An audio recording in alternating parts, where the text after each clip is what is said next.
The history of American politics has always been shaped by scandal. But beyond the famous tales of Watergate, Iran-Contra, or the Clinton-Lewinsky affair lies a darker, stranger legacy. These were not scandals of lust or espionage, but of greed, where power turned bureaucracy into a weapon and public service into a marketplace for personal gain. From the chaotic boom of the Gilded Age to the shadowy corridors of modern Washington, these financial monstrosities transformed tax policy into extortion rackets and national resources into private treasure.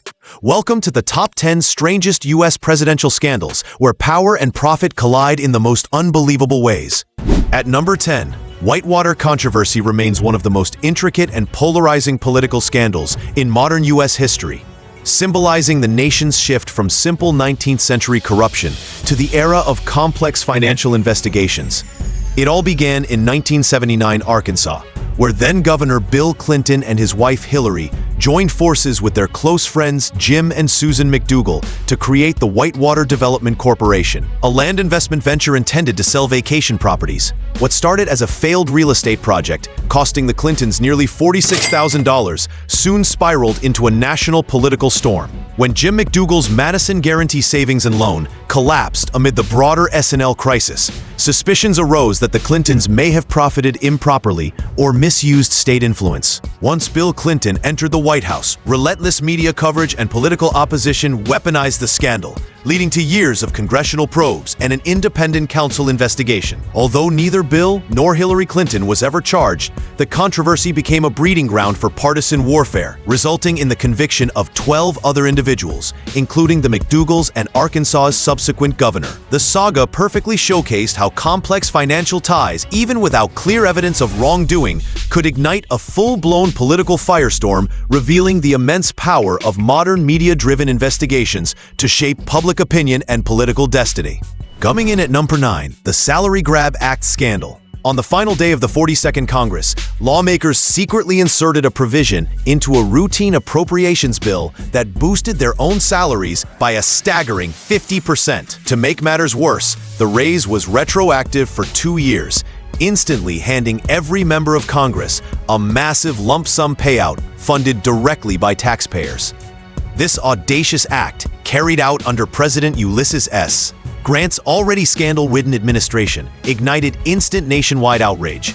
Newspapers branded it the salary grab, and furious citizens condemned it as one of the boldest examples of self-serving corruption in American legislative history. Unlike hidden bribery or subtle manipulation, this was blatant greed in plain sight, a moment when the political elite openly raided the public treasury. The backlash was so fierce that Congress was forced to repeal the raise within months, and the scandal contributed heavily to Republican losses in the 1874 elections. The public's fury also sparked long-term reform. Ohio led a movement to prevent future retroactive pay raises, paving the way for the eventual ratification of the 27th Amendment over a century later. At number 8, standing boldly, the New York Custom House ring. During the 1870s, the New York Custom House was not just the heart of America's trade, it was the beating pulse of corruption. This institution collected more than half of the federal government's revenue from imported goods, yet it became a den of political patronage and systematic theft. Under President Ulysses S. Grant's administration, the Custom House was effectively controlled by the Republican political machine, which used it as a tool for power and profit. Jobs were handed out as political favors, and many customs officers exploited their positions by diverting goods, accepting bribes, or helping merchants dodge import duties.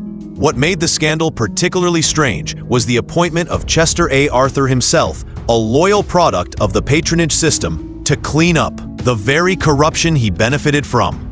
When President Rutherford B. Hayes later attempted to reform the Custom House, Arthur resisted and was removed from office.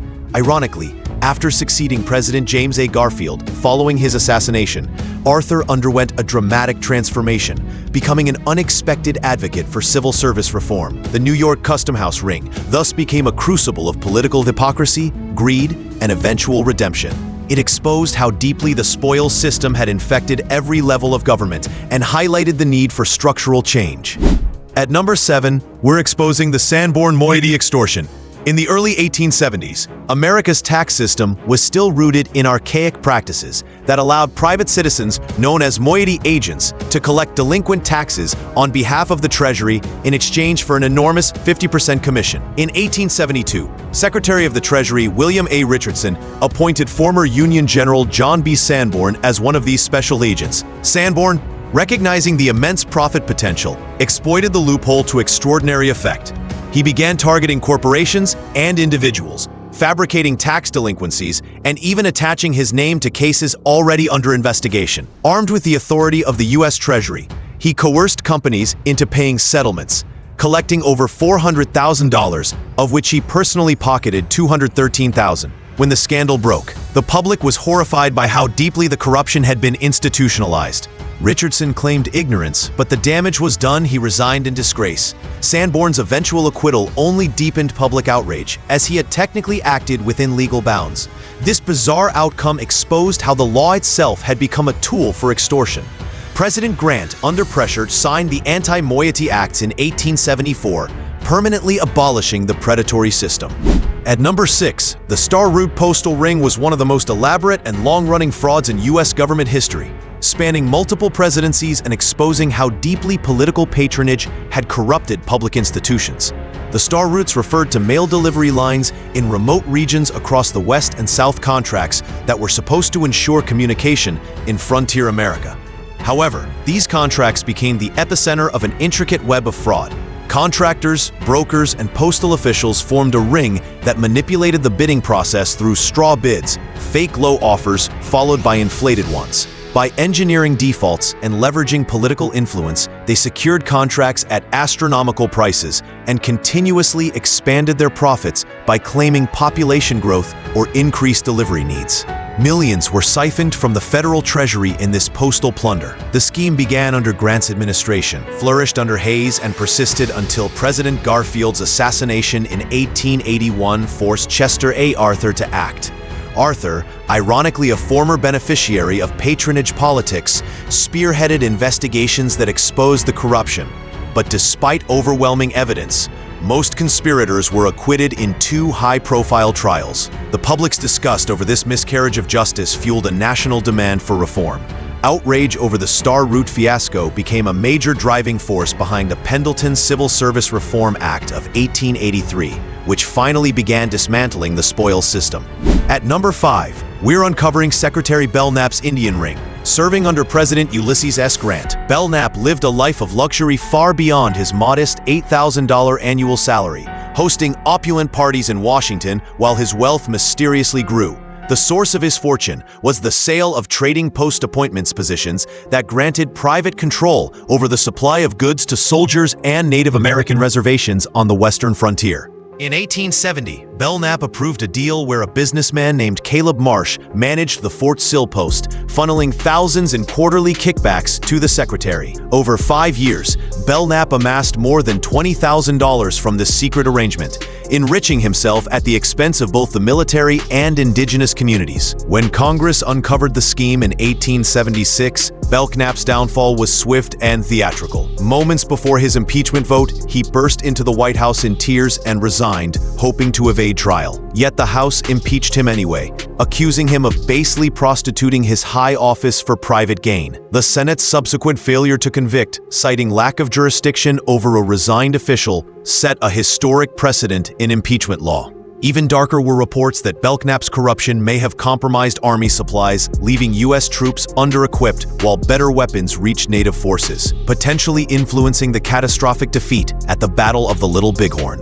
At number 4, the Black Friday gold conspiracy of 1869 remains one of the most jaw-dropping financial manipulations in U.S. history, a Wall Street coup attempt that nearly crashed the national economy. Orchestrated by the infamous financiers Jay Gould and Jim Fisk, this scheme was a ruthless bid to corner the nation's gold market and hold the government hostage for profit. In the fragile post-Civil War economy, gold was the backbone of America's financial stability, underpinning paper currency known as greenbacks. Gould and Fisk realized that if they could monopolize gold, they could artificially inflate its price and reap astronomical gains if the government stayed out of the market. To secure that guarantee, they wormed their way into President Ulysses S. Grant's inner circle through his unsuspecting brother-in-law, Abel Rathbone Corbin. Using bribes, lavish dinners, and false arguments about helping Western farmers, the conspirators persuaded Grant to appoint their ally, General Daniel Butterfield, to a Treasury post, effectively giving them inside access to federal financial policy. By September 1869, their manipulation had sent gold prices soaring. But Grant, growing suspicious, struck back decisively. On September 24th, Black Friday, he ordered the Treasury to release $4 million in federal gold, shattering the corner and causing prices to collapse overnight. Wall Street erupted into chaos, fortunes vanished, and trade froze. The economic shockwave exposed the dangerous nexus between private greed and presidential influence. Though Grant was not personally implicated, his administration's vulnerability to manipulation highlighted the peril of unchecked access and insider influence, a defining feature of America's emerging age of financial corruption. At number 3, the Crédit Mobilier affair of 1872 stands as the very embodiment of Gilded Age corruption, a scandal so vast it shook public faith in Congress and revealed the toxic marriage between corporate greed and political power. This elaborate scheme was born from the massive government effort to fund and construct the Transcontinental Railroad, the project that symbolized America's industrial ambition.